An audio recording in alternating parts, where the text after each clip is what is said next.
ಈಗಾಗಲೇ ನಾವು ಫೀಲ್ಡ್ನಲ್ಲಿ ನಮ್ಮ ಆಫೀಸರ್ಗಳು ಡ್ಯಾಮೇಜನ್ನು ಕ್ವಾಂಟಿಫೈ ಮಾಡ್ತಿದ್ದಾರೆ, ಎಷ್ಟೆಷ್ಟು ಡ್ಯಾಮೇಜ್ ಆಗಿದೆ ಅಂತ. ಈಗ ಸದ್ಯಕ್ಕೆ ನಾವು ಎಸ್ಟಿಮೇಟ್ ಪ್ರಕಾರ ಹೇಳೋಕ್ಕೆ ಸಾಧ್ಯ ಆಗ್ತಾ ಇದೆ.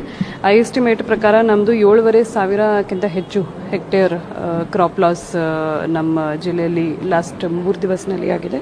ಮತ್ತು ರೋಡ್ಸ್ ನೋಡಬೇಕಿದ್ರೆ 67 ಕಿಲೋಮೀಟರ್ ಸರಾಸರಿ ಡ್ಯಾಮೇಜ್ ನಾವು ನೋಡಿದ್ದೀವಿ. ಬ್ರಿಡ್ಜ್ ಮತ್ತು ಕಲ್ವರ್ಟ್ ಅದು 19 ಬ್ರಿಡ್ಜ್ ಮತ್ತು ಕಲ್ವರ್ಟ್ ಡ್ಯಾಮೇಜ್ ಆಗಿದೆ. ಎಲೆಕ್ಟ್ರಿಕಲ್ ಪೋಲ್ 151 ಮತ್ತು 37 ಟ್ರಾನ್ಸ್ಫಾರ್ಮರ್ಸ್ ಇವೆಲ್ಲ ಡ್ಯಾಮೇಜ್ ಆಗಿದೆ. ಹೌಸ್ ಡ್ಯಾಮೇಜ್ 138 ಮತ್ತು ಅಂಗನವಾಡಿ ಬಿಲ್ಡಿಂಗ್ಸ್ ಸರಾಸರಿ 130.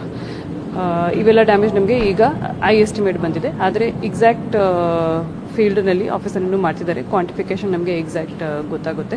ಮತ್ತು ಈಗಾಗಲೇ ರೋಡ್ಸ್ ಸ್ಪೆಷಲಿ ಔರಾದ್ ಮತ್ತು ಕಮಲ್ ನಗರ್ ಬೊಂತಿ ನಲ್ಲಿ ಸಾವರ್ಗಾಂವ್ ಬ್ರಿಡ್ಜ್ ಏನು ಡ್ಯಾಮೇಜ್ ಆಗಿತ್ತು ಅದನ್ನು PWD ಈಗಾಗಲೇ ಕನೆಕ್ಟಿವಿಟಿ ರಿಸ್ಟೋರ್ ಮಾಡಿಸಿದ್ದಾರೆ. ಮತ್ತು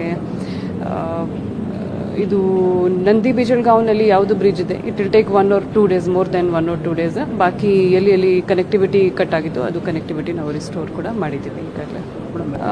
ಎನಿಮಲ್ ಲಾಸ್ ನಾನು ಹೇಳ್ತೀನಿ, 2 ಜೀವಹಾನಿ ನಮಗೆ ಈಗ ಸದ್ಯಕ್ಕೆ ಆಗಿದೆ. ಬಿಗ್ ಎನಿಮಲ್ ಲಾಸ್ ನಮಗೆ 30ಕ್ಕಿಂತ ಹೆಚ್ಚು ಇದು ಆಗಿದೆ. ಆ್ಯಕ್ಚುಲಿ ಕೆಲವೊಂದು ಕ್ಯಾರ್ಕಸ್ ಈಗ ಉಳಿದಿದೆ, ಬಾಕಿ ಜನ ಎಲ್ಲರೂ ಎನಿಮಲ್ಸ್ ಅಂದರೆ ಇದು ನೀರಿನಲ್ಲಿ ಹರಿದು ಹೋಗಿದೆ. ಸೊ ಅವೆಲ್ಲ ಡೀಟೇಲ್ಸ್ ಕೂಡ ನಾವು ತಗೊಳ್ತಾ ಇದ್ದೀವಿ. ಬಟ್ 30ಕ್ಕಿಂತ ಹೆಚ್ಚು ಬಿಗ್ ಎನಿಮಲ್ ಲಾಸ್ ಆಗಿದೆ. ಔರಾದ್ ಮತ್ತು ಕಮಲ್ ನಗರ್ನಲ್ಲಿ ತುಂಬ ಜಾಸ್ತಿ ಡ್ಯಾಮೇಜ್ ಆಗಿತ್ತು. MI ಟ್ಯಾಂಕ್ ಒಂದು ಬೊಂತಿನಲ್ಲಿ ಬ್ರೀಚ್ ಆಗಿದೆ, ಅದರಿಂದ ಸ್ವಲ್ಪ ನೀರು ತುಂಬ ಜಾಸ್ತಿನೇ ಇದು ಆಗಿತ್ತು.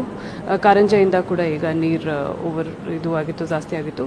ಸ್ಲೋಲಿ ಬಿಡ್ತಾ ಇದ್ದಾರೆ, ಜನರಿಗೂ ಕೂಡ ಅಡ್ವಾನ್ಸ್ಡ್ ಇನ್ಫಾರ್ಮೇಷನ್ ಕೊಟ್ಟಿದ್ದಾರೆ. ಮತ್ತು ಲೋ ಲೈಂಗ್ ಏರಿಯಾಸ್ನಲ್ಲಿ ಯಾರ್ಯಾರು ಜನ ಇದ್ದಾರೆ ದಯವಿಟ್ಟು ಸ್ವಲ್ಪ ಎಚ್ಚರಿಕೆ ವಹಿಸಬೇಕಾಗುತ್ತೆ. ಪರಿಹಾರ ಖಂಡಿತ ಸಿಗುತ್ತೆ ಸರ್ಕಾರದಿಂದ. ಈಗ ಪರಿಹಾರ ಪೋರ್ಟಲ್ನಲ್ಲಿ ಎಂಟ್ರಿ ಕೂಡ ನಾವು ಚಾಲು ಮಾಡಿಸ್ತೀವಿ. ಏನೇನು ಎಕ್ಸಾಕ್ಟ್ ಡ್ಯಾಮೇಜ್ ಇದೆ ಪರಿಹಾರ ಕೂಡ ಅವರಿಗೂ ಸಿಗುತ್ತೆ. 23 crores ಸರಾಸರಿ ಈಗ ಡ್ಯಾಮೇಜ್ ಆಗಿದೆ. ಮತ್ತೆ ಅದೇ ಕ್ವಾಂಟಿಫೈ ಆಗ್ತಾನೆ ಇದೆ, ನಮಗೆ 1 or 2 daysನಲ್ಲಿ ಎಕ್ಸಾಕ್ಟ್ ವ್ಯಾಲ್ಯೂ ಗೊತ್ತಾಗುತ್ತೆ.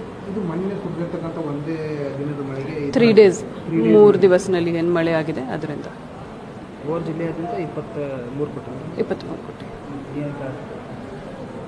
ಮುಂಜಾಗ್ರತಾ ಕ್ರಮವಾಗಿ ಮತ್ತೆ ಈಗಾಗಲೇ 3 ಕಡೆ ನಾವು ಕಾಳಜಿ ಕೇಂದ್ರ ಕೂಡ ಓಪನ್ ಮಾಡಿದ್ದು. 86 ಜನ ಅಲ್ಲಿ ಶಿಫ್ಟ್ ಆಗಿದ್ರು. ಬಟ್ ಈಗ ಮಳೆ ಕಡಿಮೆ ಆಗಿರುವುದರಿಂದ ಜನರು ಮನೆಗೆ ಮತ್ತೆ ವಾಪಸ್ ತೆರಳಿದ್ದಾರೆ. ಜನರಿಗೂ ಈಗಾಗಲೇ ಅಡ್ವಾನ್ಸ್ಡ್ ಇನ್ಫಾರ್ಮೇಷನ್ ಕೂಡ ಕೊಟ್ಟಿದ್ದೀವಿ.